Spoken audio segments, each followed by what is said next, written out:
এ সন্ধ্যায় ছিল সেই দুগ্ধপোষ্য শিশু হস্তরে প্রথমে পুতনা ଆଉ ତୁମ ସୁଖ ତୁମାବର୍ତ୍ତ ଏବଂ ସତତା ଲଗିଛନ୍ତି ନିହତ। ମହାରାଜ ସନ୍ଦେହର ତେଣୁ ସେ ତୁମ ସଖା ସଖୀମାନଙ୍କର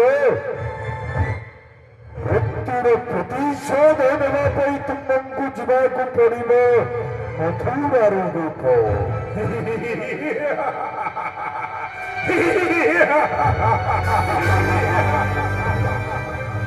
ସାମାନ୍ୟ ଏହି କଥା ପାଇଁ ଚିନ୍ତିତ ଅଛନ୍ତି ମହାରାଜ। ଠିକ ଅଛି, ଏ ଷଣ୍ଢାସୁର ମଥୁରା କଟକରୁ ଛୁଟି ଯିବ ଗୋପପୁରୀ। ଖେଳାଇ ଦେବ ଆତଙ୍କ।